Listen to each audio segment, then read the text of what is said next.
O presidente da Ucrânia anunciou que uma delegação ucraniana viajou aos Estados Unidos para discutir formas de encerrar a guerra com a Rússia. O Eliseu Caetano tem as informações. O presidente da Ucrânia, Volodymyr Zelensky, anunciou que uma delegação do país vai viajar para cá, para os Estados Unidos, nesta semana, a fim de discutir os próximos passos das propostas de paz apresentadas pelo governo americano. Segundo Zelensky, o objetivo é dar continuidade às conversas que ocorreram recentemente em Genebra, na Suíça, onde representantes da Ucrânia, dos Estados Unidos e de países europeus trabalharam em conjunto em uma versão refinada desse plano de paz proposto por Washington. A composição exata da delegação ainda não foi divulgada, pelo menos oficialmente, mas agências de notícias confirmam que o líder do grupo será Rustem Umerov, atual secretário do Conselho de Segurança e Defesa Nacional da Ucrânia. A mudança ocorre após a saída do chefe de gabinete, Andriy Yermak, que perdeu o posto de negociador-chefe depois de ser alvo de uma operação anticorrupção. Outra informação confirmada é que o vice-ministro das Relações Exteriores, Sergei Kyslytsya, também deve integrar essa delegação. Já quanto ao local das reuniões aqui nos Estados Unidos, a delegação ucraniana poderia se encontrar com o enviado especial americano Steve Witkoff aqui na Flórida. Oficialmente, o que está confirmado sobre isso até agora é apenas que a delegação viaja para cá, para os Estados Unidos, essa semana, que vai ser liderada pelo Rustem Umerov, que haverá diversas reuniões para tratar dessas propostas de paz apresentadas pelos Estados Unidos e, claro, detalhes logísticos de participantes americanos não foram divulgados oficialmente. Zelensky afirma que o objetivo é avançar tecnicamente nas conversas sobre o plano revisado após dias de negociações em Genebra envolvendo todos esses países envolvidos, inclusive a Rússia. Direto dos Estados Unidos, Eliseu Caetano para a Jovem Pan. E justamente sobre as negociações envolvendo os Estados Unidos, Rússia e Ucrânia, a gente conversa agora com o Alexandre Coelho, professor de Relações Internacionais da Fundação da Escola de Sociologia e Política aqui de São Paulo. Muito boa tarde, professor. Obrigado pela presença aqui no Fast News. De que forma, então, que a gente deve ter uma possibilidade de resolução em torno desse conflito, já que neste fim de semana, a Rússia fez novos ataques na Ucrânia? Pois é, boa tarde a todos, é um prazer aqui estar com vocês.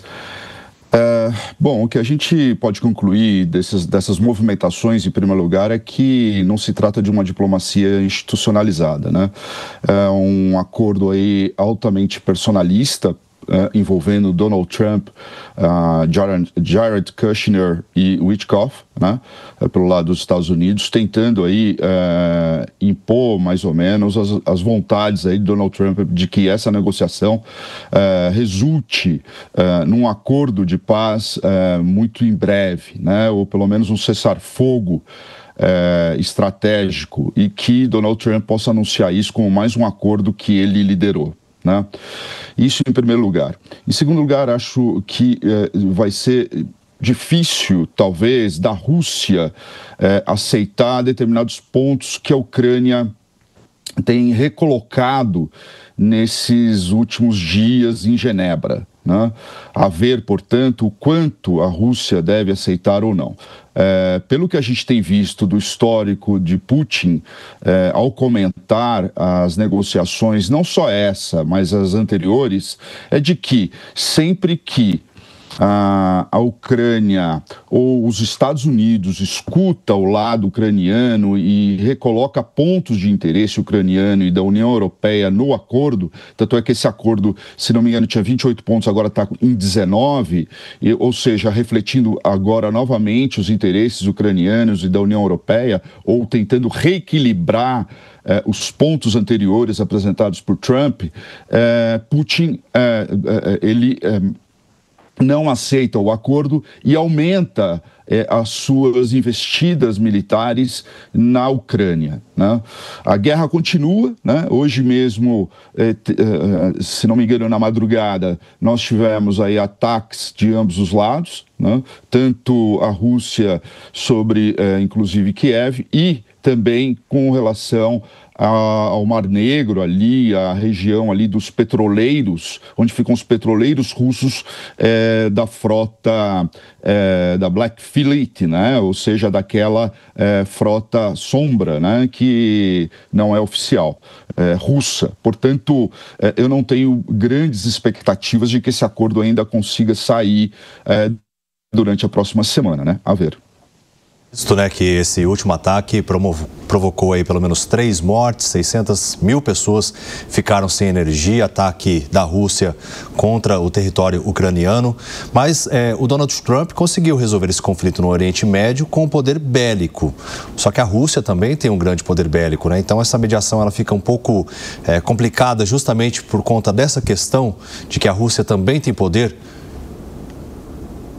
Exato. Vejamos, é diferente a associação Putin-Trump com o líder Netanyahu, Israel, com relação a Trump, né? Quando a gente analisa ali a guerra da Ucrânia, o fator envolvido é que a Rússia tem grande apoio da China, tanto apoio militar quanto apoio econômico, principalmente. Então, isso dá uma âncora, um lastro, para que a Rússia continue sendo perseverante nos seus pontos. Além disso, o que a gente está falando aqui é de uma Rússia que conseguiu, inclusive, ter superávit, ou melhor, inclusive conseguiu ter crescimento no seu PIB, mesmo durante a guerra. As sanções econômicas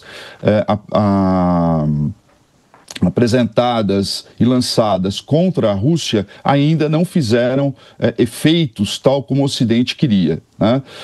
As últimas sanções que foram contra as petroleiras russas, né, talvez comece a produzir algum efeito negativo para a economia russa. Outra coisa também, haver ainda mais... de acordo com a literatura especializada, a economia de guerra russa vai começar a dar sinais de estagnação.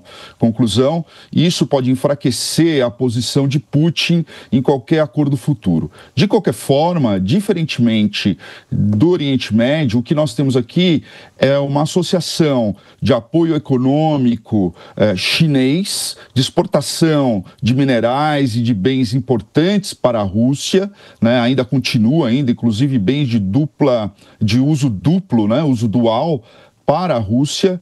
Irã continua fornecendo ali, a Rússia continua fabricando seus drones, não obstante hoje, se a gente fosse apostar em liderança tecnológica de fabricação de drones, me parece que a Ucrânia ela está liderando isso, mas, conclusão, Putin tem um apoio que, no caso do Oriente Médio, nem Gaza, né, e nem muito menos Israel tinha, né? Israel depende totalmente do apoio norte-americano aí para continuar a sua guerra.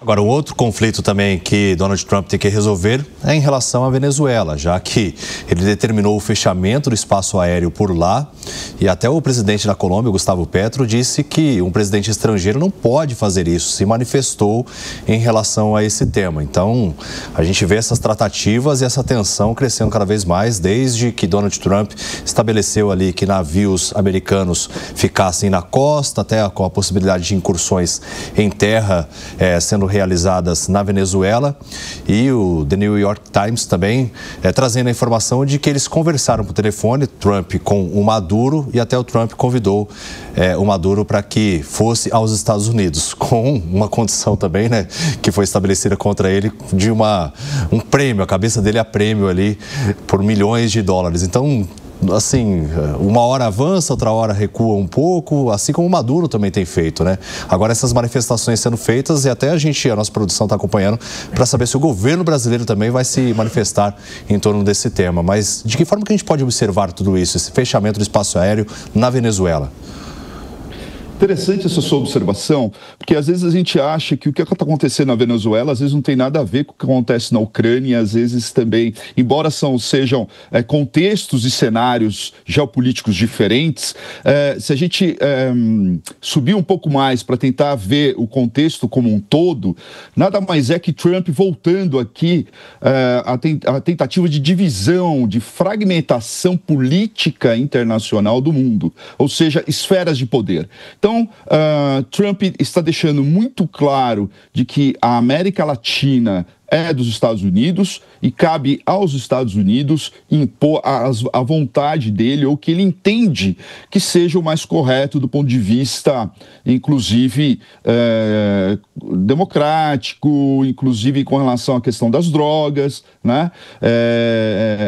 Em relação à Venezuela aqui. Né? E isso independe.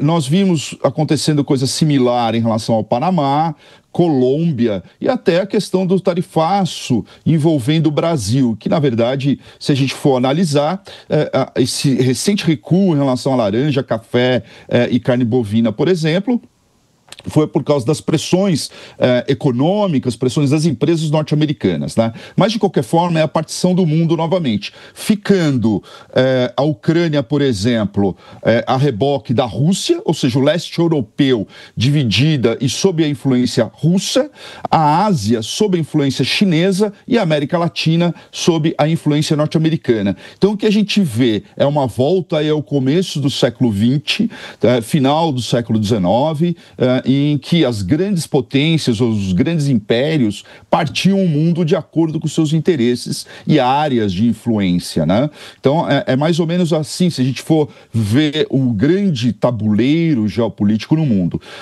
A Europa, por sua vez, veja que mesmo nessa questão dos 19 pontos, nas negociações lá em Genebra, embora tivesse a participação europeia, ou seja, os europeus participaram lá em Genebra, eles não vão participar agora nos Estados Unidos, ali na Flórida. Ou seja, Trump realmente considera a Europa um poder pequeno, não influenciável, ou seja, a Europa segue a reboque, quase que como uma região, digamos, não necessariamente isso, embora eu não goste, né? Não estou aqui fazendo juízo de valor, mas é quase que uma região hoje vassala dos interesses norte-americanos, o que isso é péssimo para o equilíbrio de poder no mundo, né? Hoje, se a gente tivesse que confiar numa região onde ainda prevalece a democracia com base em Constituição, é a Europa, né? É a União Europeia, sendo que os Estados Unidos, em termos de representação de direitos, está cada vez mais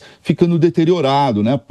Justamente no centro do poder constitucional, em que a gente sempre usou como espelho, está deixando de ser cada vez mais. Então, o que a gente vê é isso, né? Uma grande partição da região do mundo, né? Do sistema internacional.